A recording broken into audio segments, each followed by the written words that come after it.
साथियों नमस्कार। Future coaching classes के इस ऑनलाइन यूट्यूब चैनल पर आप सभी का हार्दिक स्वागत है। आज के इस सेशन में हम हिंदी व्याकरण से संबंधित किसी प्रकरण पर वार्ता न करके अति महत्वपूर्ण प्रश्नोत्तरी पर चर्चा करेंगे।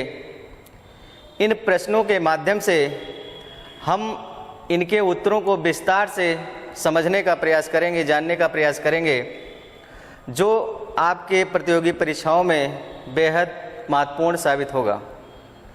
तो आइए इस सेशन की शुरुआत करते हैं। ये रहा पहले प्रश्न के रूप में आपके सामने, अंतर्राष्ट्रीय मातृभाषा दिवस कब मनाया जाता है। प्रश्न को ध्यान से पढ़िएगा। कहा जा रहा है अंतर्राष्ट्रीय मातृभाषा दिवस कब मनाया जाता है। विकल्प के रूप में आपको दिया है 10 जनवरी, 14 सितंबर, 20 फरवरी और 21 फरवरी। इसमें बताना है साथियों मातृभाषा दिवस, अंतर्राष्ट्रीय मातृभाषा दिवस। तो इसका सही ऑप्शन हो जाएगा, सही जवाब इसका हो जाएगा 21 फरवरी। 21 फरवरी को अंतर्राष्ट्रीय मातृभाषा दिवस के रूप में मनाया जाता है। इसके 3 विकल्प और भी दिए गए हैं, इसको देख लेते हैं। 10 जनवरी को आपको जब ये पूछा जाए प्रश्न में विश्व हिंदी दिवस, विश्व हिंदी दिवस, जब प्रश्न में ये दिया गया हो विश्व हिंदी दिवस कब मनाया जाता है, तब आपको उत्तर बताना होगा 10 जनवरी। अब विश्व हिंदी दिवस से ही प्रश्न आपको ये पूछा जा सकता है, जो कि महाराष्ट्र में है। नागपुर में प्रथम विश्व हिंदी सम्मेलन हुआ था और कब हुआ था? 1975 को हुआ था। ठीक, अब मान लीजिए ये तो प्रथम विश्व हिंदी सम्मेलन था, प्रथम पूछा जा रहा है। लेटेस्ट में पूछा जा सकता है और अभी आपको लेटेस्ट में 12वां पूछा जाएगा।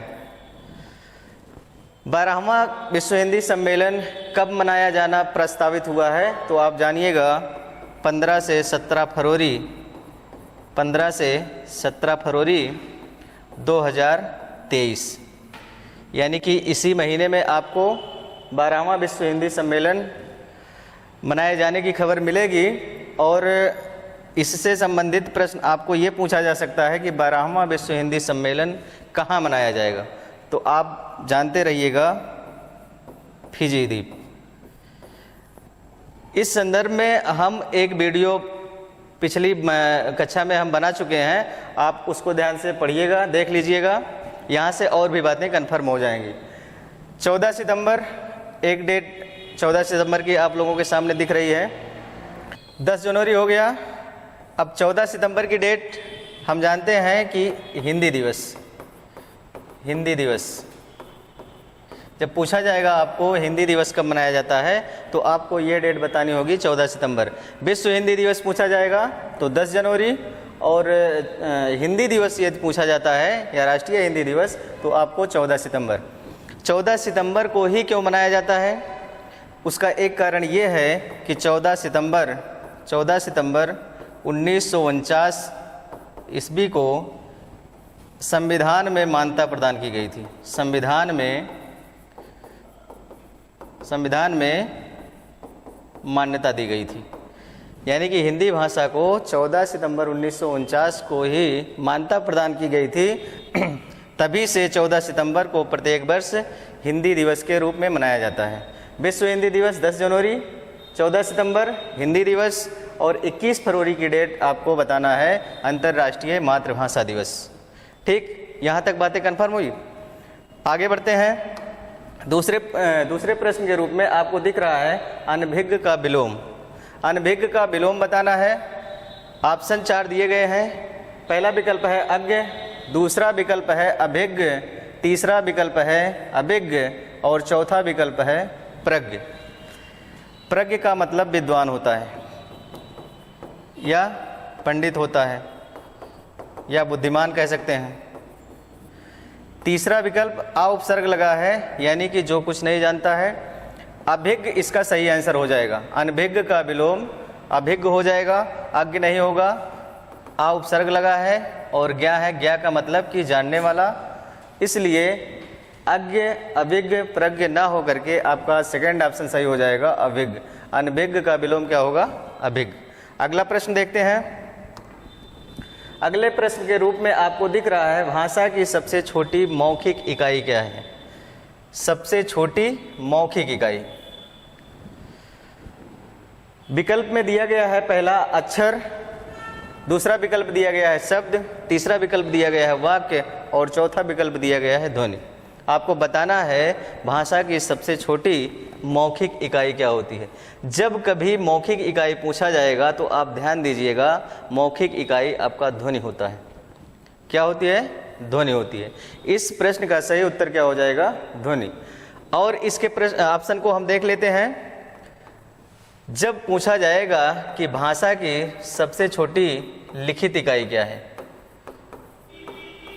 तब आपको बताना होगा अक्षर या वर्ण। अक्षर को ही वर्ण के नाम से जानते हैं। जब लिखित पूछा जाएगा तो वर्ण या अक्षर होगा। पूछ लिया गया भाषा की सार्थक इकाई क्या है। भाषा की सार्थक इकाई, भाषा की सार्थक इकाई क्या हो जाएगा, शब्द हो जाएगा। भाषा की सबसे छोटी मौखिक इकाई ध्वनि, भाषा की सबसे छोटी लिखित इकाई अक्षर या वर्ण, और भाषा की सबसे छोटी सार्थक इकाई क्या होती है, तो आपको बताना होगा शब्द। यदि इसी में प्रश्न ये दिया गया है कि भाषा की पूर्ण सार्थक इकाई, भाषा की पूर्ण सार्थक इकाई क्या होगी, तो आपको बताना होगा वाक्य। इस तरह से 5-6 प्रश्न यहाँ से बन सकते हैं साथियों। आप ध्यान दीजिएगा, भाषा की सबसे छोटी मौखिक इकाई पूछा जाएगा तो ध्वनि होगा, भाषा की लिखित इकाई पूछा जाएगा तो वर्ण या अक्षर होगा, भाषा की सार्थक इकाई पूछा जाएगा तो आपको शब्द बताना है, और भाषा की पूर्ण सार्थक इकाई पूछा जाएगा तो आपको वाक्य बताना है। बढ़ते हैं अगले प्रश्न की ओर। अगला प्रश्न है राजेश का पर्यायवाची शब्द है। राजेश का पर्यायवाची शब्द पूछा जा रहा है। पर्यायवाची को ही हम समानार्थी शब्द के नाम से भी जानते हैं। अब विकल्प के तौर पर दिया गया है कमल, अर्जुन, इंद्र, चंद्रमा। इन 4 ऑप्शन में से, 4 विकल्प में से आपको बताना है राजेश का पर्याय क्या होगा। कमल होगा, नहीं होगा। अर्जुन भी नहीं होगा। इंद्र, इसका सही विकल्प क्या हो जाएगा, इंद्र। क्यों? क्योंकि राजा प्लस ईश होता है और बनता है राजेश। जब यहाँ संधि हो जाती है तो राजेश, यानी कि राजाओं के राजा इंद्र को कहा जाता है, तो इसका सही विकल्प क्या हो जाएगा, इंद्र। अब इसके और विकल्पों को हम स्पष्टीकरण के तौर पर देखते हैं, इनके और पर्याय क्या होते हैं। इस स्क्रीन पर आप देख पा रहे हैं कमल के पर्याय में, कमल का पर्याय या पर्यायवाची, ये इम्पॉर्टेंट पर्यायवाचियाँ हैं, आप इसको ध्यान दीजिएगा। अरविंद होता है, सरोज ये कमल का पर्याय होता है, राजीव कमल का पर्याय होता है, इंदिवर ये इम्पॉर्टेंट है, आप ध्यान दीजिएगा, ये कमल का पर्याय है।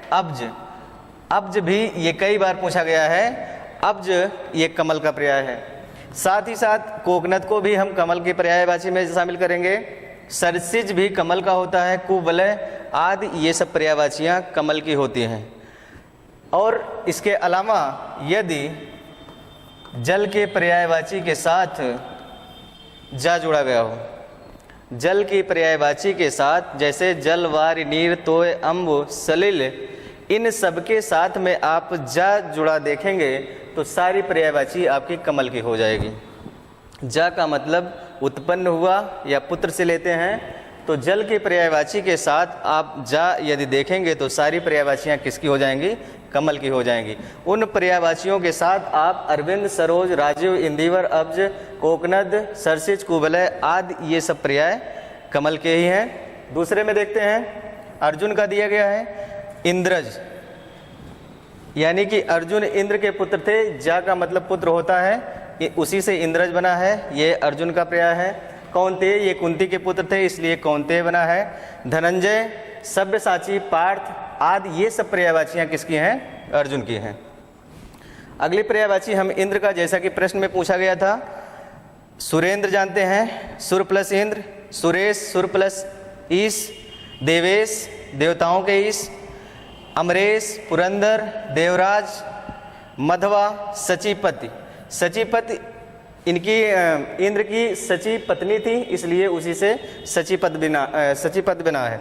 वासव शक्र वृत्तार और वृंतांतक, ये सब सारी पर्यायवाचियाँ किसकी हैं? इंद्र की हैं। यहाँ से भी प्रश्न आते हैं। चंद्रमा की देख लेते हैं। हिमांशु, सुधांशु, मयंक, सारंग। सारंग ये शब्द पर्यायवाची के साथ साथ अनेकार्थी भी है। आगे अभी हम अनेकार्थी की चर्चा करते हैं। शशि भी चंद्रमा का ही पर्याय होता है। अंशुमाली ये भी अनेकार्थी में पूछा जाता है। आपका अंशुमाली चंद्रमा का भी पर्याय है और सूर्य का भी पर्याय है। तो इन सब पर्यायवाचियों के माध्यम से हम इन सब की अलग अलग पर्यायवाचियों को ध्यान में रखकर यहाँ से प्रश्न आए तो गलत नहीं होना चाहिए। ठीक, आगे बढ़ते हैं। अगला प्रश्न है, निम्न में से कर्मधारय समास का उदाहरण नहीं है। निम्न में से कर्मधारय समास का उदाहरण नहीं है। आप प्रश्न को पूरा पढ़िएगा, ध्यान से पढ़िएगा और फिर उनके विकल्पों को पढ़िएगा। इस तरह से आप सही उत्तर कर पाएंगे। इन 4 विकल्पों में पहला विकल्प है काली मिर्च। पूछा क्या जा रहा है? कर्मधारय समास। लाल लाल तीसरा विकल्प है त्रिनेत्र और चौथा विकल्प है पीतांबर। इन 4 विकल्पों में से आपको बताना है कि निम्न में से कर्मधारय समास का उदाहरण नहीं है। इस प्रश्न का कहने का आशय ये है कि इन 4 विकल्पों में 3 ऐसे विकल्प होंगे जो कर्मधारय समास होंगे और एक विकल्प ऐसा होगा जो कर्मधारय समास नहीं होगा बल्कि अन्य समास का उदाहरण होगा। तो उसी की हमको पहचान करनी है। काली मिर्च, लाल लाल, त्रिनेत्र, पीतांबर। देखिए काली मिर्च ये कर्मधारय समास का ही उदाहरण है। लाल लाल ये कर्मधारय समास का ही उदाहरण है। त्रिनेत्र, त्रिनेत्र ये बहुव्रीहि समास का उदाहरण है, बहुव्रीहि समास। और ये पीतांबर, पीतांबर भी कर्मधारय समास का ही उदाहरण है। अब देख लेते हैं हम कर्मधारय समास की विशेषता क्या होती है। देखिए कर्मधारय समास में हम लोग जानते हैं कि विशेषण प्लस विशेष, इसमें विशेषण प्लस विशेष का गुण पाया जाता है। तो इस तरह से हम जब विशेषण और विशेष की बात देखेंगे किसी भी उदाहरण में तो वहाँ कर्मधारय समास कहेंगे। जैसे देख रहे हैं काली और मिर्च, मिर्च की विशेषता बताई जा रही है काली। मिर्च विशेष हो गया और काली उसकी विशेषता हो गई, यानी कि काली विशेषण शब्द है। तो इस तरह से ये कर्मधारय समास का ही उदाहरण है। लाल लाल दिया गया है, इस पॉइंट को आप विशेष करके नोट करिएगा। जब विशेषण पदों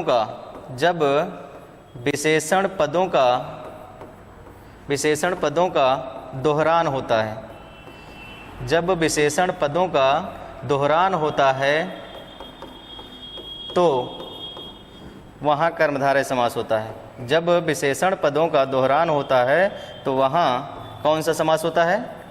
कर्मधारय समास होता है। यानी कि एक विशेषण हो, उसकी पुनरावृत्ति हो रही हो, उसकी आवृत्ति हो रही है या 2 बार लिखा गया है तो वहाँ हम कर्मधारय समास का उदाहरण जानेंगे या उस शब्द में कर्मधारय समास होगा। आप इस लाल और लाल इस चिन्ह के माध्यम से आप द्वंद्व समास मत करिएगा। क्यों? क्योंकि वह गलत हो जाएगा। ये लाल लाल यानी कि विशेषण के पद हैं और उनका दोहरान हो रहा है, इसलिए यहाँ पर कर्मधारय समास होगा। इस पॉइंट को आप विशेष करके ध्यान दीजिएगा। त्रिनेत्र में कहा जा रहा है ये बहुव्रीहि समास का उदाहरण है। बहुव्रीहि समास में इसका अन्य पद की प्रधानता होती है और बहुव्रीहि समास के जितने भी योग रूढ़ शब्द होते हैं वो सब बहुव्रीहि समास के उदाहरण होते हैं। या तो योग रूढ़ शब्द हो और या तो पर्यायवाची शब्द हो, तो वहाँ हम बहुव्रीहि समास करेंगे।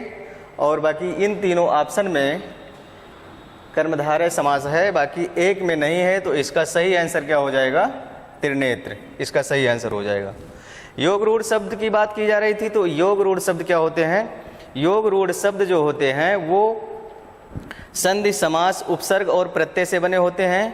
जिसके खंड किए जा सकें और वो किसी अन्य अर्थ में प्रयुक्त किए जा सकें। तो इन सब विशेषताओं के साथ हम योग रूढ़ शब्द को जानेंगे। इसका सही विकल्प क्या हो जाएगा? त्रिनेत्र। आगे बढ़ते हैं अगले प्रश्न की ओर। अब अगले प्रश्न के रूप में दिया गया है, विलोम की दृष्टि से एक शब्द युग्म अशुद्ध है। एक शब्द युग्म क्या है? अशुद्ध है। उस अशुद्ध शब्द युग्म की पहचान करनी है आपको। आपके सामने ये 4 विकल्प हैं। पहला विकल्प है प्रत्यक्ष और परोक्ष। विलोम की दृष्टि से बताना है तो प्रत्यक्ष का विलोम परोक्ष होता है, हाँ सही है, ये तो आंसर सही है। असीम का विलोम ससीम होता है, ये भी सही है। नैसर्गिक का विलोम कृत्रिम होता है, ये भी सही है। समास का विलोम न्यून होता है, ये न्यून नहीं होता है साथियों, ये विकल्प गलत है। इसलिए इस प्रश्न का जो सही उत्तर हो जाएगा यही सही उत्तर होगा। क्यों? क्योंकि यहाँ पूछा जा रहा है अशुद्ध कौन है, तो यही युग्म नहीं सही है, बाकी ये तीनों आपके सही हैं। प्रत्यक्ष का परोक्ष होता है, असीम का ससीम, असीम का मतलब असीमित, ससीम का मतलब सीमित। नैसर्गिक जिसको हम प्राकृतिक कहते हैं और कृत्रिम का मतलब बनावट, ये भी सही है। समास का विलोम क्या होता है? व्यास होता है। आप इस बात को नोट करिएगा कि समास का विलोम व्यास होता है, ना कि न्यून होता है। तो इस प्रश्न की दृष्टि से जो विलोम पूछा जा रहा है शब्द युग्म में कौन अशुद्ध है, तो आपका इस प्रश्न का सही उत्तर क्या हो जाएगा?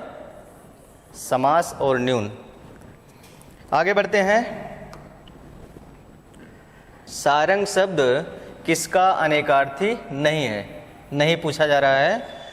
सारंग शब्द किसका अनेकार्थी नहीं है?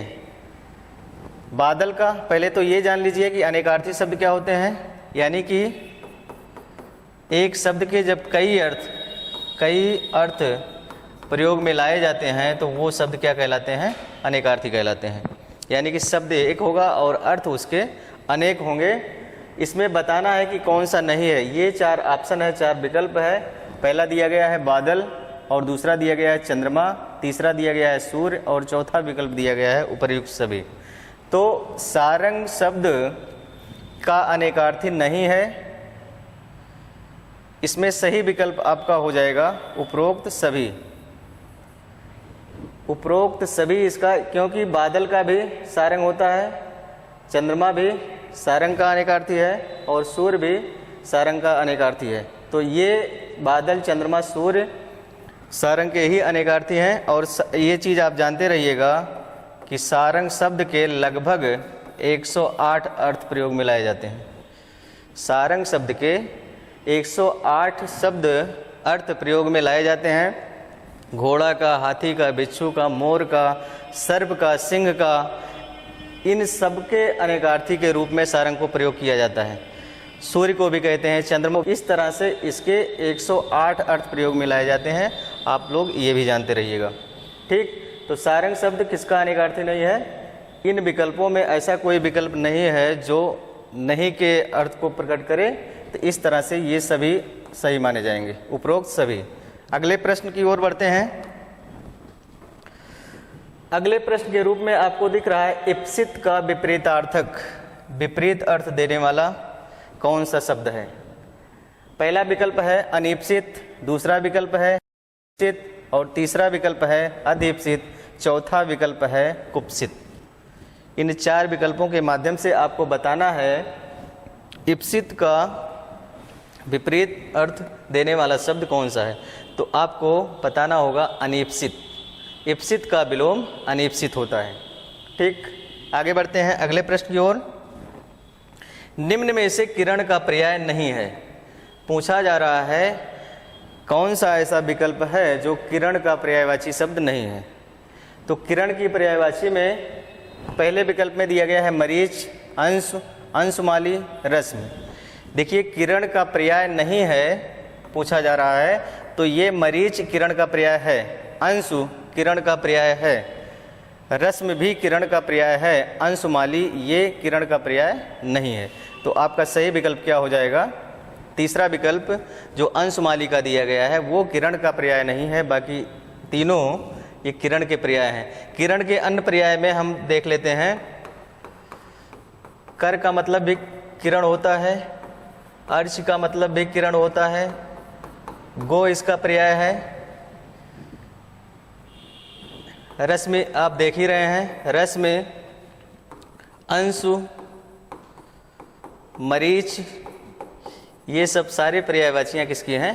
किरण की हैं। आप इस चीज़ को भी जानते रहिएगा। अगले प्रश्न की ओर बढ़ते हैं। आविष्कार शब्द में संधिवत पूछ रहा है कि आविष्कार शब्द में कौन सी संधि है, और विकल्प के रूप में आपको दिया गया है स्वर संधि, व्यंजन संधि, विसर्ग संधि, इनमें से कोई नहीं। आविष्कार शब्द में संधि बतानी है। इसका जो संधि विच्छेद होता है आबिह प्लस कार होता है। अब इस संधि विच्छेद के माध्यम से आप जान पाएंगे कि कौन सी संधि होगी। तो इसका सही ऑप्शन क्या हो जाएगा? विसर्ग संधि हो जाएगा। स्वर संधि नहीं है, व्यंजन संधि नहीं है, विसर्ग संधि। आविष्कार में विसर्ग संधि है। आबिह प्लस कार ये कैसे बना? एक आप जानते रहिएगा, विसर्ग संधि में एक नियम है। नियम क्या कहता है कि जब विसर्ग के पहले आ से भिन्न, यानी कि ह्रस्व आ और दीर्घ आ से भिन्न कोई स्वर आए और बाद में का आए अथवा खा आए, का या खा आए, पा या फा आए। नियम फिर से सुनिएगा। विसर्ग संधि में एक नियम है कि विसर्ग के पहले आ से भिन्न, यानी ह्रस्व आ और दीर्घ आ नहीं आएगा, बाकी कोई भी स्वर आ सकता है। और विसर्ग के बाद में क्या आना चाहिए? या तो का आए, या तो खा आए, या तो पा आए, या तो फा आए। तो इस विसर्ग का परिवर्तन मूर्धन्य सा में हो जाता है। इस विसर्ग का परिवर्तन किस में हो जाता है? मूर्धन्य सा में हो जाता है। और ये अब देखिए आबिह प्लस कार है, आबिह प्लस कार। अब यहाँ से हम देख लेते हैं आबिह प्लस कार विसर्ग है, इसमें से ह्रस्व ही निकलेगा। विसर्ग के पहले ये दोनों स्वर नहीं आ रहे हैं और विसर्ग के बाद में का आ रहा है, तो इस विसर्ग का परिवर्तन मूर्धन्य सा में हो जाएगा। इस तरह से आबिह प्लस कार इसका संधि विच्छेद होगा। और कौन सी संधि होगी? विसर्ग संधि होगी। आविष्कार में विसर्ग संधि है। आप इस ऑप्शन को सही करिएगा। अगला प्रश्न देखते हैं। अगले प्रश्न के रूप में आपको दे रहा है समुद्र का पर्याय है। समुद्र का पर्याय पूछा जा रहा है। समुद्र की पर्यायवाची कौन सी है? एक पहला ऑप्शन दिया गया है मेघपुष्प, दूसरा ऑप्शन दिया गया है अरविंद, तीसरा ऑप्शन दिया गया है पर्जन्य और चौथा ऑप्शन दिया गया है पारावार। साथियों, मेघपुष्प होता है पानी का पर्याय, पानी का पर्याय है ये मेघपुष्प। और अरविंद आप जान ही रहे हैं कमल, कमल का पर्याय होता है अरविंद। पर्जन्य जो होता है ये बादल का पर्याय होता है। किसका होता है? बादल का पर्याय होता है। और ये जो पारावार है ये पर्याय है समुद्र का। ये मोस्ट इम्पॉर्टेंट है, इसको आप ध्यान दीजिएगा। कई बार ये प्रश्न में पूछा जा चुका है। पारावार समुद्र का पर्याय है। बाकी ये जो तीन ऑप्शन आपको दिख रहे हैं, मेघपुष्प पानी का है, अरविंद कमल का है, पर्जन्य बादल का है और पारावार समुद्र का है।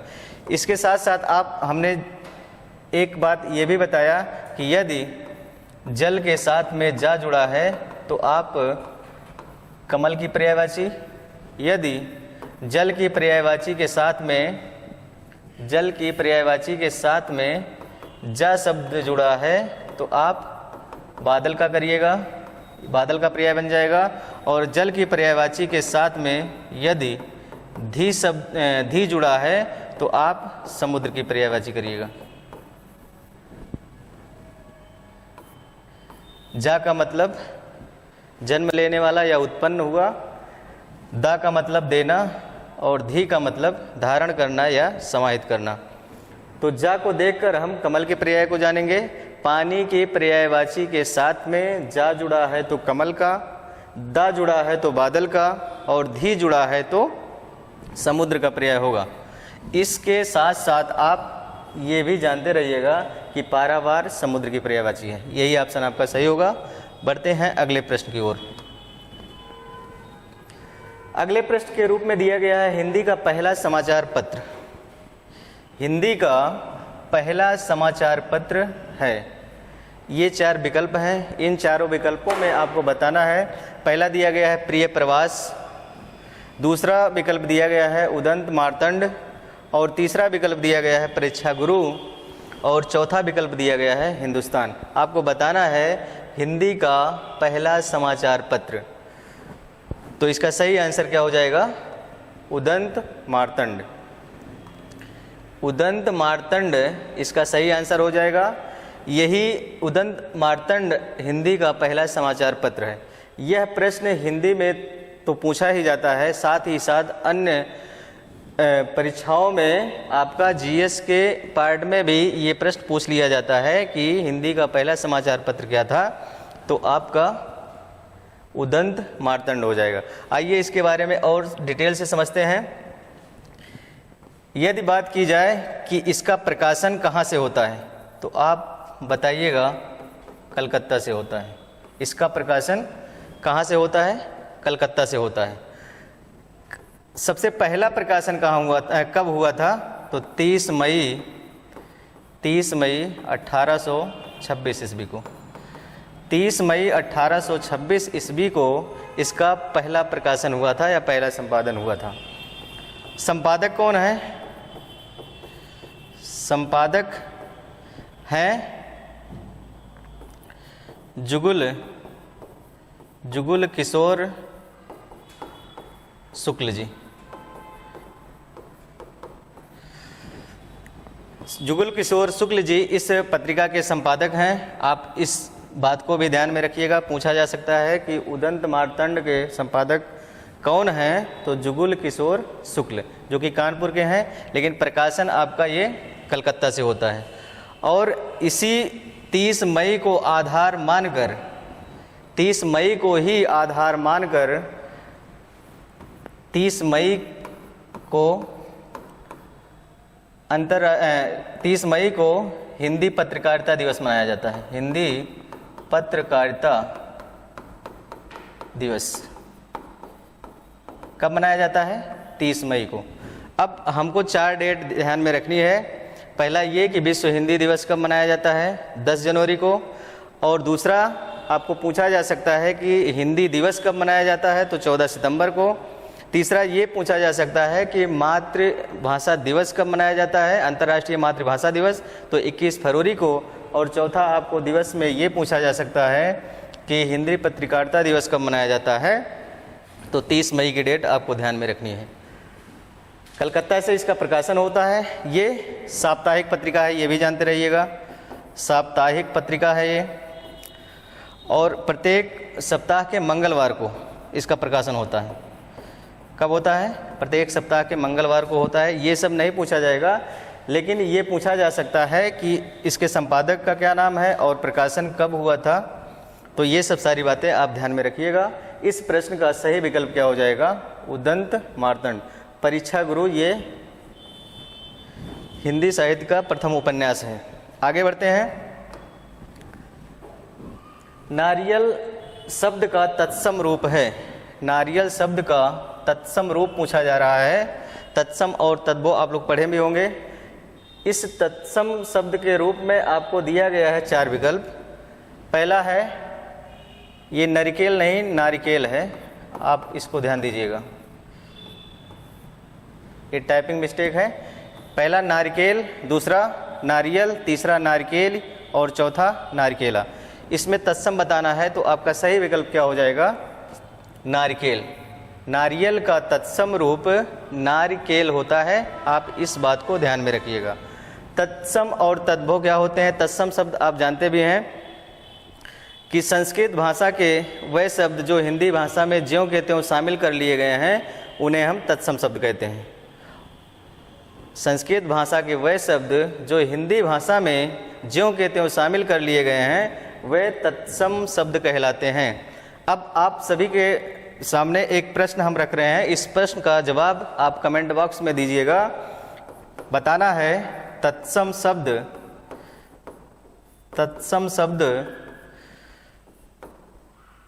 तद्भव है या तत्सम। इस प्रश्न का जवाब आप कमेंट बॉक्स में देंगे। तत्सम शब्द है या तद्भव शब्द है, इस प्रश्न का जवाब आपको देना है। बढ़ते हैं अगले प्रश्न की ओर। निम्न में से असंगत समूह का चयन करें। पूछा जा रहा है असंगत समूह का चयन करें। अब असंगत समूह का चयन करने का मतलब आपको इन 4 विकल्पों में कौन सा ऐसा ग्रुप है, कौन सा ऐसा समूह है जो असंगत है। तो देखते हैं।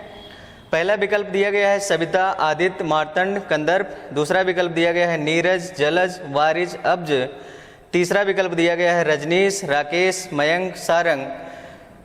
चौथा विकल्प दिया गया है सुरेंद्र, राजेश, देवेश, सचिपत।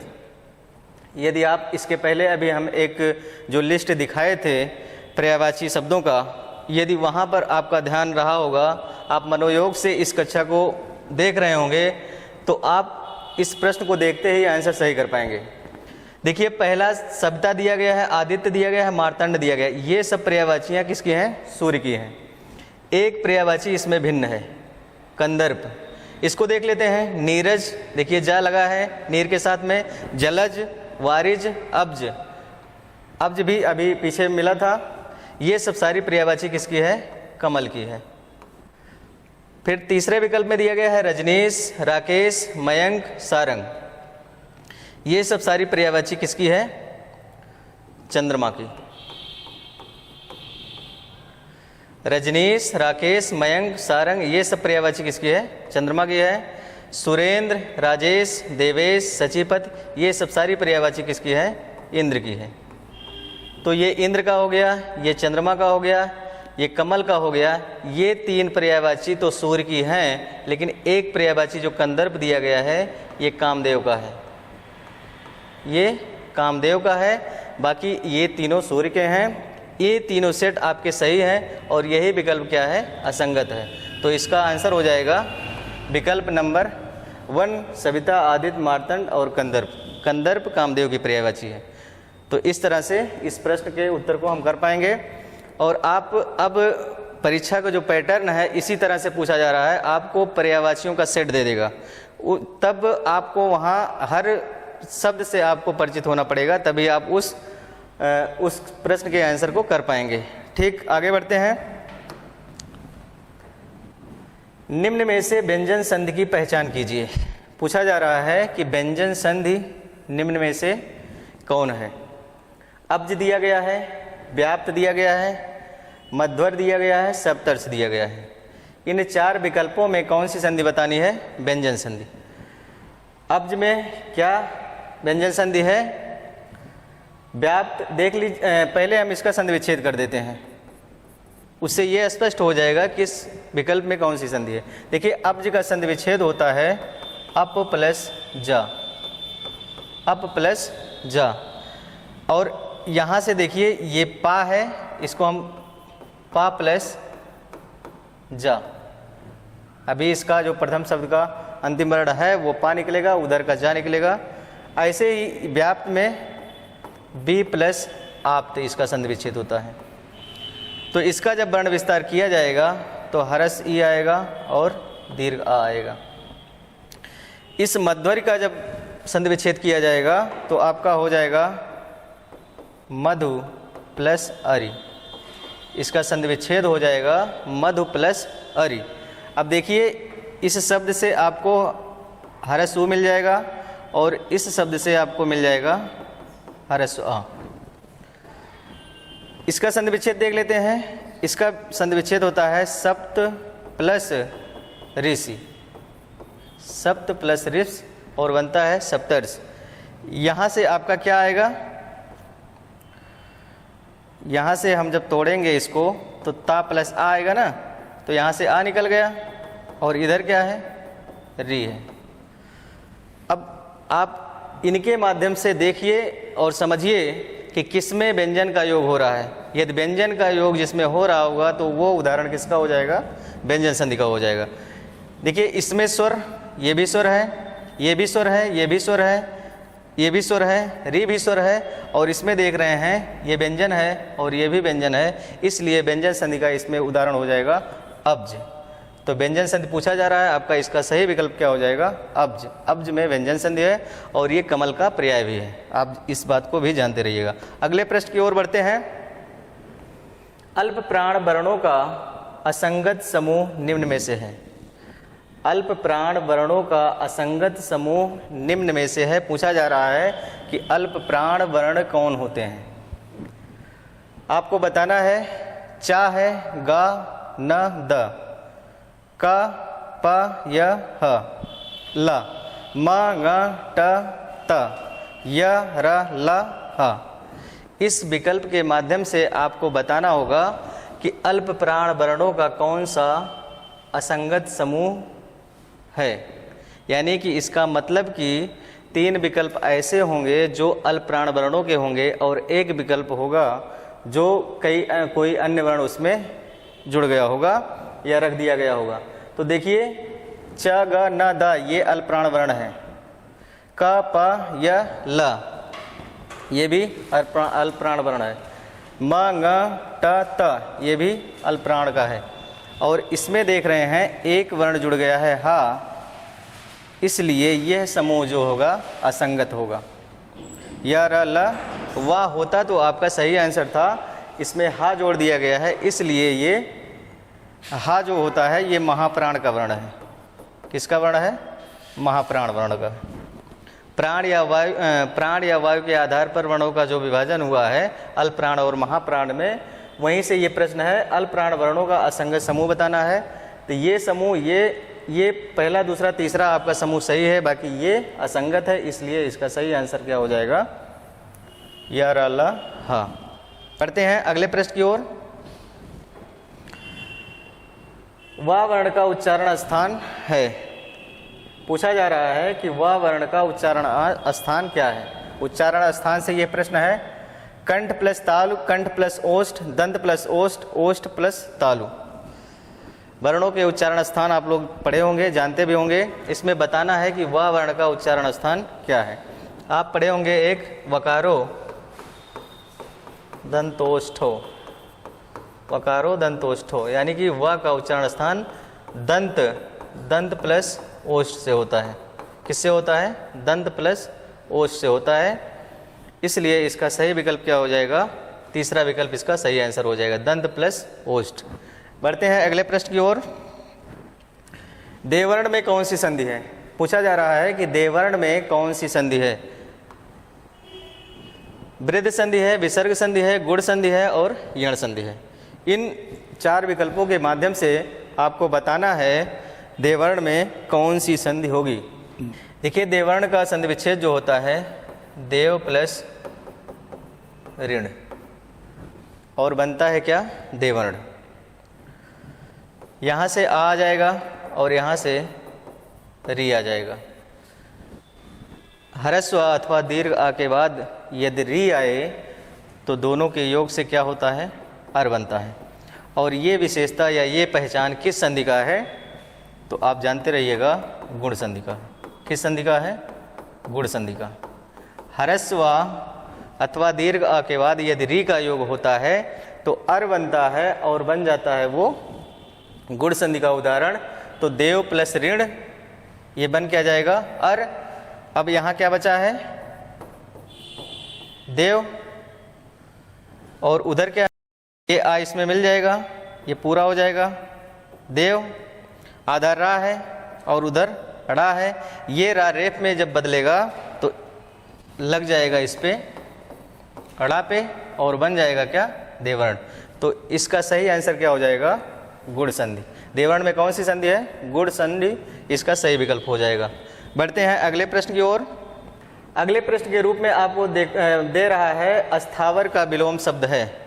अस्थावर का विलोम शब्द बताना है कि सही विलोम शब्द कौन सा होगा इन 4 विकल्पों में? पहला विकल्प दिया गया है सचल, दूसरा जंगम, तीसरा न्यौछावर और चौथा जंगल दिया गया है। तो इसका सही जवाब क्या हो जाएगा? जंगल। जंगल अस्थावर का विलोम होता है, ये कई बार पूछा गया है, आप इस प्रश्न को ध्यान दीजिएगा। अस्थावर का विलोम क्या होता है? जंगम होता है। बढ़ते हैं अगले प्रश्न की ओर। निम्न में से अघोष महाप्राण, निम्न में से अघोष और महाप्राण वर्ण नहीं है। पूछा जा रहा है निम्न में से अघोष और महाप्राण वर्ण नहीं है। ये 4 विकल्प आपको दिया गया है। पहला विकल्प है ख, दूसरा विकल्प है फा, तीसरा विकल्प है तालव्यसा और चौथा विकल्प है न। तो इस प्रश्न का सही जवाब क्या हो जाएगा?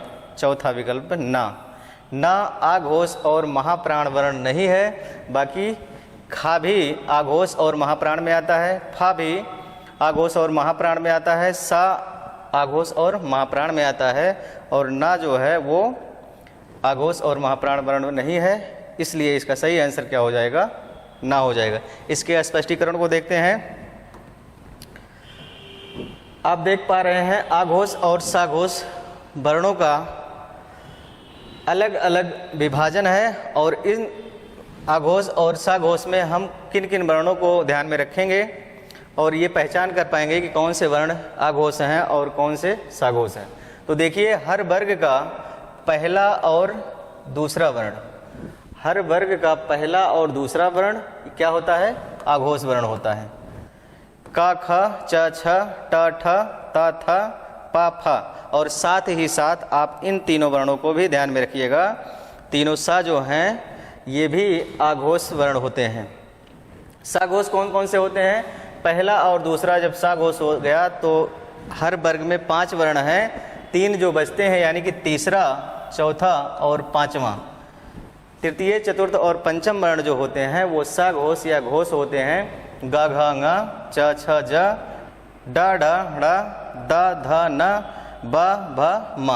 इतने वर्ण जो होंगे और प्लस में आप जानते रहिएगा कि य, र, ल, व, ह और प्लस सभी स्वर ये क्या होते हैं? साघोष होते हैं। पूछा भी जाता है सभी स्वर अघोष हैं या साघोष हैं, तो आप जानते रहिएगा कि साघोष वर्ण है। इस तरह से आप इसका स्क्रीनशॉट भी ले सकते हैं जो आपके परीक्षा की दृष्टि से महत्वपूर्ण भी है। बढ़ते हैं अगले प्रश्न की ओर। अगला प्रश्न है किस संविधान संशोधन के तहत सिंधी भाषा को 8वीं अनुसूची में शामिल किया गया? किस संविधान संशोधन के तहत सिंधी भाषा को 8वीं अनुसूची में शामिल किया गया? जैसा कि आप जानते भी हैं कि 8वीं अनुसूची में कुल 22 भाषाओं का उल्लेख है। कितनी भाषाओं का उल्लेख है? 22 भाषाओं का उल्लेख। आप ये भी जानते हैं कि जब संविधान बना था उस समय कुल भाषाओं की संख्या 14 थी। बाद में 8 भाषाएं जोड़ी गईं। मूल संविधान में 14 भाषाएं थी, बाद में ये 8 भाषाएं जोड़ी गईं और तब कुल मिला के 22 भाषाएं हो गई और इन्हीं 22 भाषाओं का उल्लेख आपका 8वीं अनुसूची में मिलता है। अब प्रश्न ये है कि किस संविधान संशोधन के तहत सिंधी भाषा को 8वीं अनुसूची में जोड़ा गया? तो विकल्प में आपको दिया गया है 21वां, 22वां, 71वां और 92वां संशोधन। देखिए, इस प्रश्न का सही विकल्प, सही उत्तर आपका 21वां हो जाएगा। और 21वां संशोधन जो होता है 1967 ईस्वी में, 1967 ईस्वी में एक संशोधन होता है। उस संशोधन का नाम 21वां संशोधन और इसमें केवल एक भाषा जोड़ी गई, उस भाषा का नाम है सिंधी। सिंधी भाषा को 21वें संविधान संशोधन के तहत जोड़ा गया। कब जोड़ा गया? 1967 ईस्वी में केवल एक भाषा को जोड़ा गया था। 22वें में संशोधन हिंदी के संदर्भ में नहीं था। 71वां संशोधन फिर होता है और 71वां संशोधन जो होता है 1992 में होता है, 1992 ईस्वी में होता है और इसमें 3 भाषाओं को जोड़ा गया। कितनी भाषाओं को जोड़ा गया? 3 भाषाओं को जोड़ा गया। उन भाषाओं का नाम है कोंकणी, मणिपुरी, कोंकणी, मणिपुरी और नेपाली। इन 3 भाषाओं को 71वें संविधान संशोधन के तहत जोड़ा गया। कब जोड़ा गया? 1992 ईस्वी में। 1992 ईस्वी में जो संविधान संशोधन किया गया वो 71वां था। 3 भाषाएं आप इसमें जानते रहिएगा। 92वां संशोधन होता है 2003 में। कब होता है? 2003 में होता है और इसके तहत कुल 4 भाषाओं को जोड़ा गया। उन 4 भाषाओं का नाम था मैथिली, संथाली,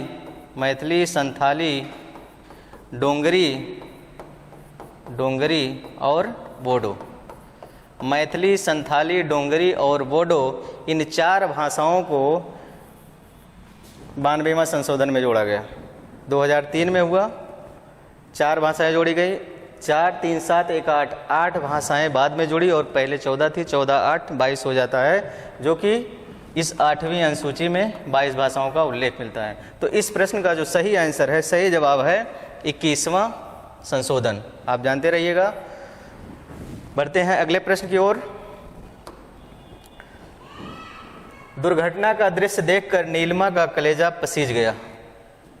इसमें मुहावरा बताना है, कलेजा पसीज जाना। कलेजा पसीज जाना। आपको प्रश्न सीधा ना पूछ करके एक वाक्य के रूप में पूछा जा रहा है कि दुर्घटना का दृश्य देखकर नीलिमा का कलेजा पसीज गया। विकल्प के रूप में हालत खराब होना, गर्मी लगना, दिल बैठ जाना, दया उत्पन्न होगा। इन चारों विकल्पों में ये आसान सा प्रश्न भी है, इसका सही उत्तर हो जाएगा दया उत्पन्न होना। कलेजा पसीज जाना मुहावरा का अर्थ क्या होगा? दया उत्पन्न होगा। इसका चौथा विकल्प सही होगा। आगे बढ़ते हैं अगले प्रश्न की ओर। अनंग में समास पूछा जा रहा है। अनंग में कौन सा समास है? अव्ययी भाव समास, तत्पुरुष समास, कर्मधारय समास, बहुव्रीहि समास। तो इसका सही उत्तर क्या हो जाएगा? बहुव्रीहि समास। क्यों हो जाएगा? अंग से रहित है जो, अर्थात कामदेव की बात की जा रही है और यह कामदेव का पर्यायवाची भी है। कामदेव, हमने बताया कि जो भी पर्यायवाची शब्द होते हैं वो सामान्यतः बहुव्रीहि समास के उदाहरण होते हैं। देख लेते हैं पहला विकल्प जो अव्ययी भाव समास है। अव्ययी भाव समास का पूर्व पद प्रधान होता है। पहली विशेषता ये पूर्व पद प्रधान होता है। ये उपसर्ग के योग से बना होता है और अव्यय पद होता है। कौन सा पद होता है? अव्यय पद होता है। इन सब विशेषताओं से हम पहचान कर पाते हैं कि यह अव्ययी भाव समास का उदाहरण है। जैसे कि यथाशक्ति, बेधड़क, बेकसूर, ये सब सारे उदाहरण क्या हैं? अव्ययी भाव समास के हैं। तत्पुरुष समास में तत्पुरुष समास का उत्तर पद प्रधान होता है या बाद वाला पद प्रधान होता है। तत्पुरुष समास को हम कारक विभक्तियों और चिन्हों को ध्यान में रख के उन कारकों के माध्यम से या विभक्तियों के माध्यम से इस तत्पुरुष समास के उपभेद भी पढ़ते हैं। तो वहाँ पर कर्ता और संबोधन को छोड़कर कारक चिन्हों में कर्ता और संबोधन, इन 2 कारकों को छोड़कर शेष 6 कारकों से तत्पुरुष समास बनाए जाते हैं या 6 विभक्तियों से तत्पुरुष समास बनाए जाते हैं। तो तत्पुरुष समास हो गया। कर्मधारय समास का डिटेल या स्पष्टीकरण अभी हमने पीछे दिया है, आप पीछे जाकर के इसकी विशेषताओं को जान पाएंगे। तो इस प्रश्न का अनंग में समास है, इसका सही उत्तर आप क्या कहेंगे? बहुव्रीहि समास। बहुव्रीहि समास इसका सही आंसर होगा। बढ़ते हैं अगले प्रश्न की ओर। संघर्षी व्यंजन का समूह है। पूछा जा रहा है संघर्षी व्यंजन का समूह है। हम जानते हैं कि ऊष्म व्यंजन को ही संघर्षी व्यंजन के नाम से जानते हैं। ऊष्म व्यंजन आप लोग वर्णमाला में पढ़े होंगे। यदि आप वर्णमाला को सही से नहीं पढ़े हैं तो हमारी प्ले लिस्ट में जाकर आप वहाँ देख सकते हैं। संघर्षी व्यंजन का समूह क्या है? या, रा, ला, वा, हा, ये अंतस्थ व्यंजन है। अंतस्थ व्यंजन संख्या पूछा जाए तो 4 होती है। अंतस्थ व्यंजनों की संख्या कितनी होती है? 4। कौन कौन? या, रा, ला, वा। स, स, स, ह।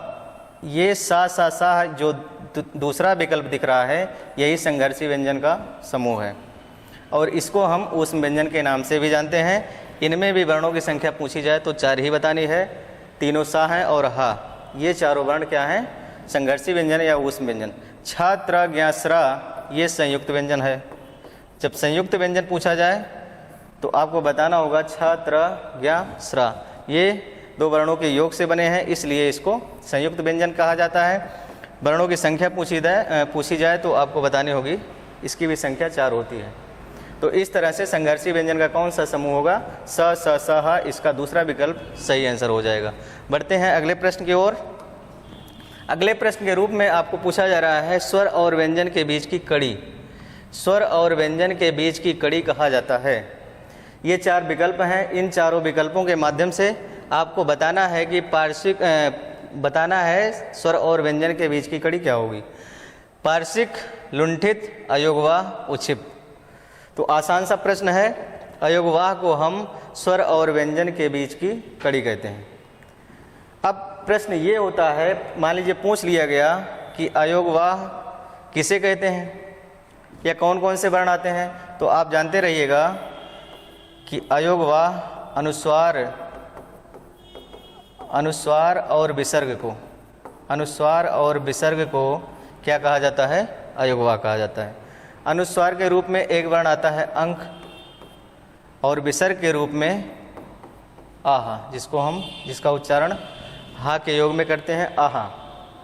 अनुस्वार और विसर्ग को क्या कहा जाता है? अयोगवाह कहा जाता है। पूछा जाए, ये प्रश्न कई बार पूछा गया है कि अयोगवाह की संख्या कितनी है, तो आप जानते रहिएगा कि अयोगवाह की संख्या 2 है। कौन कौन? अनुस्वार और विसर्ग। यदि ये पूछ लिया जाए कि अयोगवाह की संज्ञा किसने दी है, अयोगवाह नाम किसने दिया है, तो आप बताइएगा आचार्य किशोरीदास वाजपेयी। आचार्य किशोरीदास वाजपेयी जी ने इन दोनों वर्णों को अयोगवाह की संज्ञा दी है। स्वर और व्यंजन के बीच की कड़ी अयोगवाह की संख्या 2, अनुस्वार और विसर्ग। अब अनुस्वार क्या होता है, विसर्ग क्या होता है, इसका डिटेल आप वर्णमाला में जाकर पढ़िएगा, वहाँ हमने डिटेल में इसकी वार्ता की है। बढ़ते हैं अगले प्रश्न की ओर। अगला प्रश्न है अज्ञ का विलोम क्या होगा। अज्ञ का विलोम पूछा जा रहा है और विकल्प के रूप में आपको दिया जा रहा है अनज्ञ, सर्वज्ञ, विज्ञ और अल्पज्ञ। आ प्लस ज्ञा का योग है। ज्ञा का मतलब जानने वाला, और लगा है आगे उपसर्ग आ, जो नकारात्मक या नहीं का अर्थ देता है, यानी कि ना जानने वाला या नहीं जानने वाला का विलोम क्या होगा, तो इसका सही विकल्प क्या हो जाएगा? विज्ञ हो जाएगा। अज्ञ का विलोम विज्ञ होता है।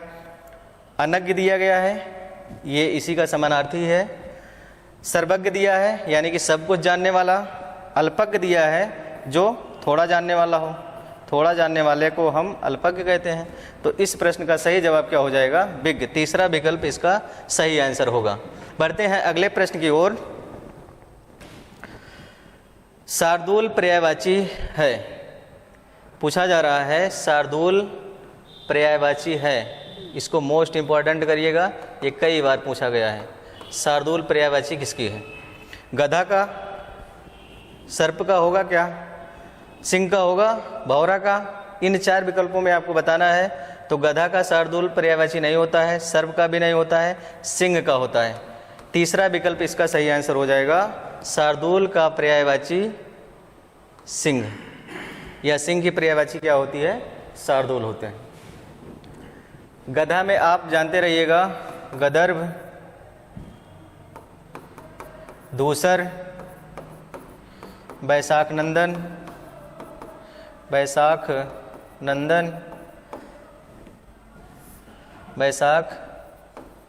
दे दिया दूसर। ये सब सारे पर्याय किसके हैं? दूसर तो लिखे थे। बैसाख नंदन, दूसर, गदर्भ, ये सब गधा के पर्याय हैं। खर भी जानते रहिएगा। सर्प में भुजंग,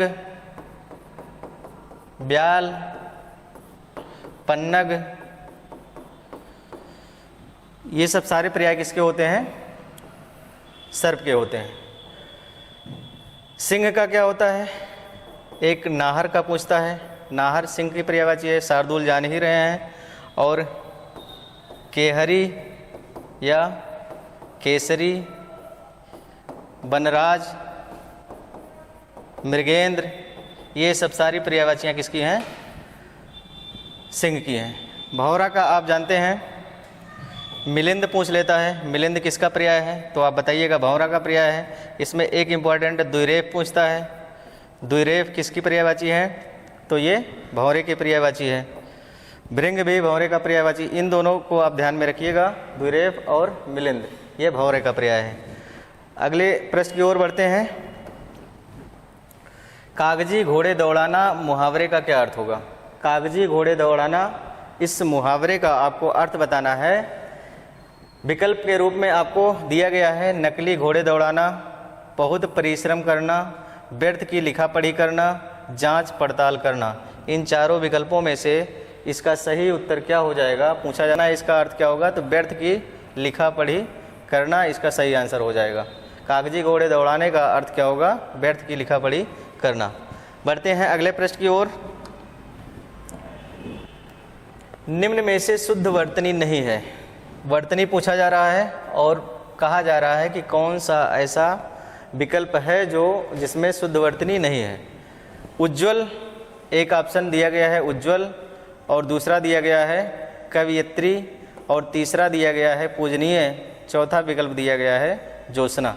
इन चारों विकल्पों में से आपको बताना क्या है? शुद्ध वर्तनी। तो उज्ज्वल सही लिखा गया है, इसकी शुद्ध वर्तनी ऐसे ही लिखी जाएगी। कवयित्री ये भी सही लिखा गया है, पूजनीय ये भी सही लिखा गया है। ज्योत्सना आपका सही नहीं लिखा गया है, इसकी वर्तनी अशुद्ध है। ज्योत्सना आपको लिखना होगा, तो ज्योत्सना इस तरह से लिखिएगा। चंद्रमा का प्रकाश जिसको कहते हैं ज्योत्सना, आप इस तरह से लिखना। ये इसका सही उत्तर क्या हो जाएगा? ज्योत्सना। बाकी ये तीनों सही हैं। उज्ज्वल देखिए, उज्ज्वल का वर्तनी में भी पूछता है और संध में पूछता है। संध में इसका उत प्लस ज्वल होता है, उत प्लस ज्वल होता है। और जब ता संबंधी नियम में एक नियम है, जब ता के बाद जा अथवा झा आए, इस ता का परिवर्तन जा में हो जाता है। आधा जा में हो जाएगा क्योंकि यहाँ हलंत है, और ये ता जा में परिवर्तित हो जाएगा और बन जाएगा उज्ज्वल। यानी दो आधा जा लगा है तो आपको उज्ज्वल ऐसे ही लिखना होगा। इस तरह से मत लिखिएगा, इस तरह से लिखा गया है तो ये गलत है। छोटा ऊ दो आधा जा व ल, उज्ज्वल। कवयित्री ये सही लिखा गया है। पूजनीय में देखिए, पूजनीय में देख लेते हैं। पूज, पूज ये मूल शब्द है प्लस अनीय प्रत्यय है, और इस अनीय प्रत्यय का अर्थ चाहिए या योग्य के अर्थ में होता है। पूज का मतलब पूजा करना, पूज प्लस अनीय। अब यहाँ स्वर रहित जा है, इस आ का योग होगा तो ये पूरा जा बन जाएगा। इधर पापे बढ़ाओ की मात्रा है, उधर से नीय हो जाएगा और हो जाएगा पूजनीय। यदि कहीं लिखा गया है पूजनीय तो ये वर्तनी की दृष्टि से अशुद्ध है, यही आपका सही उत्तर हो जाएगा पूजनीय। यदि पूछा जाता है पूजनीय कैसे लिखा जाएगा, तो पूजनीय नहीं बल्कि पूजनीय। कौन सा प्रत्यय है? अनीय प्रत्यय। फिलहाल इस प्रश्न का जो सही उत्तर होगा ज्योत्सना। बाकी ये तीनों विकल्प वर्तनी की दृष्टि से शुद्ध हैं। बढ़ते हैं अगले प्रश्न की ओर। अगले प्रश्न में आपको दिया जा रहा है असत्य विकल्प का चयन करें। इसमें से ये बताना है कि कौन सा असत्य है। स तालव्य सा है जो स्वर रहित है और रा है, और बन रहा है क्या? स्रा। स्वर रहित का है और मूर्धन्य सा है और बन रहा है छ। स्वर रहित ता है, योग में रा है और बन रहा है त्रा। गा है स्वर रहित और या है और बन रहा है क्या? ज्ञा। जैसा कि अभी हमने पीछे बताया कि ये संयुक्त व्यंजन है, छ त्र ज्ञा और स्रा। ये विकल्प तो सही है। असत्य का हमको चयन करना है, ध्यान ये देना है। आधा का प्लस खष्टी सा जिसको मूर्धन्य सा कहते हैं, ये भी विकल्प सही है। स्वर रहितता और रा का योग होता है तो त्रा बनता है, ये भी विकल्प सही है। गा स्वर रहित है और या है बना है जा, तो ये विकल्प आपका गलत है, क्योंकि इसका जो ज्ञा का योग होता है जा और प्लस में इया, इनका योग होता है तो बनता है क्या? ज्ञा। और इसका शुद्ध उच्चारण भी होना चाहिए जा।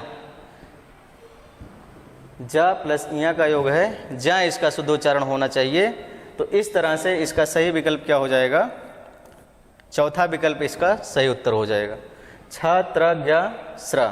और इसको यदि इस तरह से मान लीजिए पूछ लिया जाए, इसको इस तरह के रूप में पूछा जा सकता है,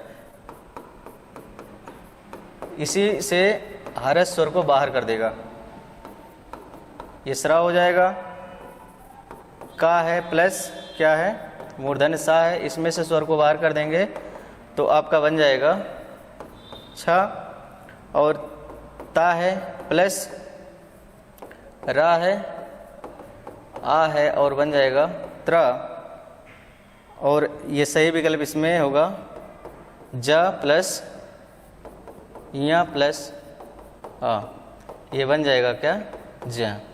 तो इस तरह से ये संयुक्त व्यंजन है, इस रूप में भी आपको विकल्प में दिया जा सकता है। तो इस तरह से इस असत्य विकल्प का चयन करें। इस प्रश्न का सही उत्तर क्या हो जाएगा? चौथा ऑप्शन हो जाएगा, जो ग और इया का योग है, ये नहीं बल्कि इस तरह से होगा। तो इसका चौथा जवाब सही हो जाएगा। ठीक, आज के लिए बस इतना ही। शेष बातें अगली कक्षा में होंगी, अगले सेशन में होंगी। यदि आपको यह वीडियो पसंद आया है, अच्छा लगा हो तो कमेंट बॉक्स में ज़रूर लिखिएगा। यदि आप हमारे चैनल पर नए हैं तो चैनल को सब्सक्राइब करिएगा, लाइक करिएगा, बेल आइकन को ज़रूर दबाइएगा। मिलते हैं अगले सेशन में, तब तक के लिए जय हिंद, नमस्कार।